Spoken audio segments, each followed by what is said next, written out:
Сәлеметсіңдер ме балалар? Бүгін қазақ тілі сабағын бастаймыз. Бүгін қарашаның 16-сы. Қараша – это у нас ноябрь, 16 ноября. Сабақтың тақырыбы менің күн тәртібім. Мой режим дня или мой распорядок дня. Жаңа сөздермен танысамыз. Ознакомимся с новыми словами. Күн тәртібі – режим или распорядок дня.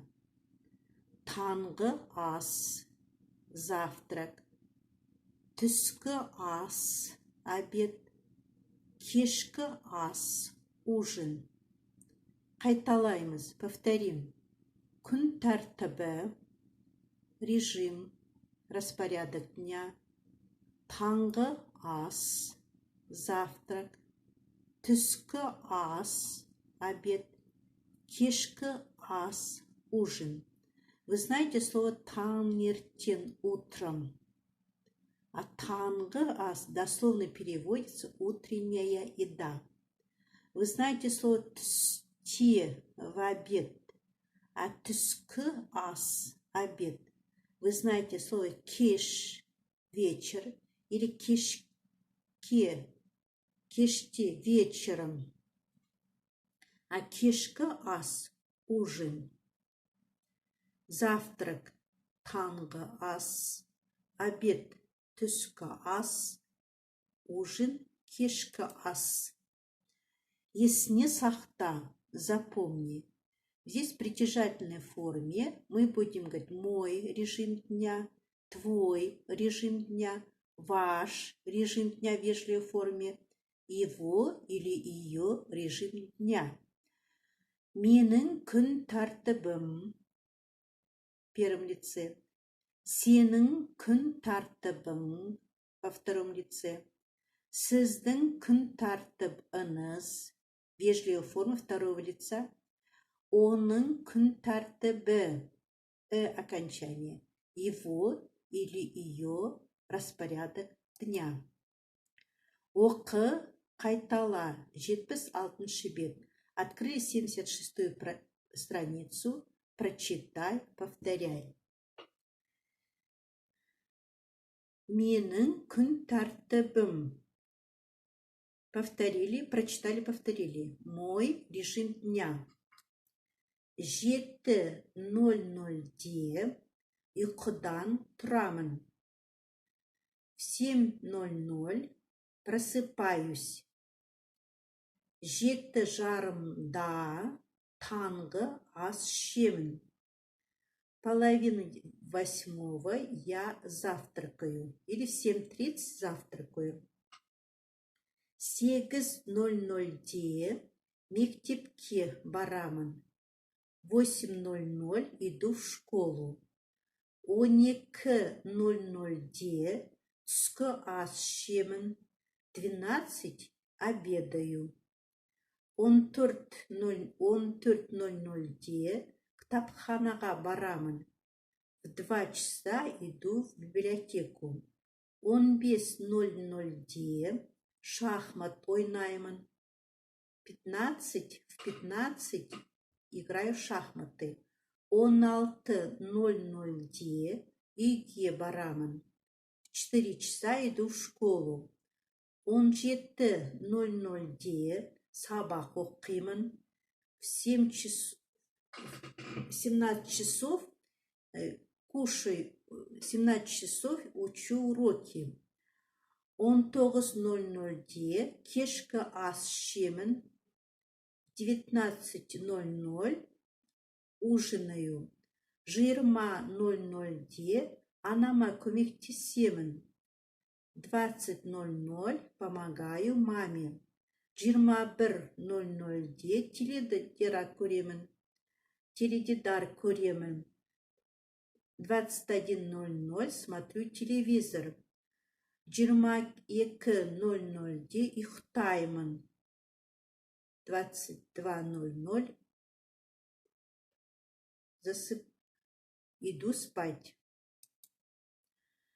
Откройте 77-ю страницу. екінші тапсырма және үшінші тапсырмалар. Вторые, третье задания. Екінші тапсырма на 77 странице. Оқы, сенің күн тәртібің осыған ұқсай ма? Прочитай. Твой режим дня похож на это? Теперь это будет у вас оқу тапсырмасы, домашнее задание. Вы должны прочитать, думаю, и перевести. И похоже ли ваш режим дня на этот режим дня? Что говорит Алибек? Алибек не дейді. Мынау менің күн тәртібім.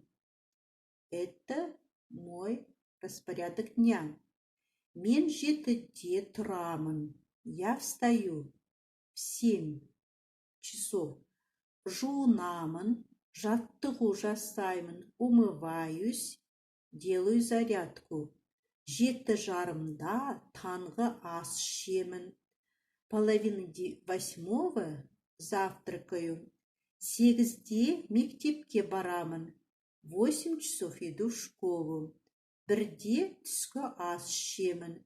В 1 обедаю. 2-де кітапханаға барамын. В 2 иду в библиотеку. 3-тен кейін шахматқа барамын. Обратите внимание, кейін. После 3 иду на шахматы.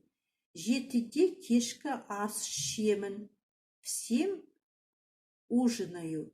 Кешке сабақ оқимын. Вечером учу уроки. Үшінші тапсырма, сұрақтарға жауап бер. Ответь на вопросы. По этому тексту. Это говорил Алибек про свой режим дня. Алибек 7-де не істейді. Что делать в 7 часов Алибек?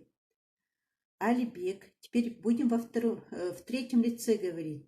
Алибек 7-де тұрады. Ол нешеде тамақ ішеді? Он во сколько кушает? Ол 7:30 таңғы ас ішеді. Ол нешеде кітапханаға барады? Ол 2-де кітапханаға барады.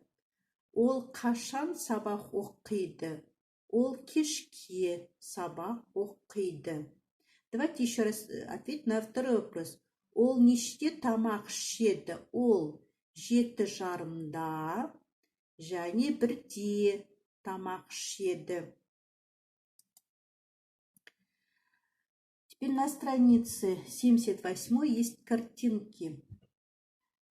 77, 4-е задание. Там есть вопросы. На 77 странице 4-е задание. Айтылым, говорение. Будем задавать вопросы и сразу отвечать. В 3-м лице. Ол нешеде тұрады? Он во сколько встает? Ол 7-де тұрады. Мектепке қашан барады? Мектепке 8-де барады. Түскі асты нешеде ішеді? Түскі асты 1-де ішеді. Түске дейін не істейді? До обеда что делает? Түске дейін кітапханаға барады. Түстен кейін не істейді? После обеда что делает? Түстен кейін сабақ оқиды. Кешкі нешеде ұйықтайды? Кешкі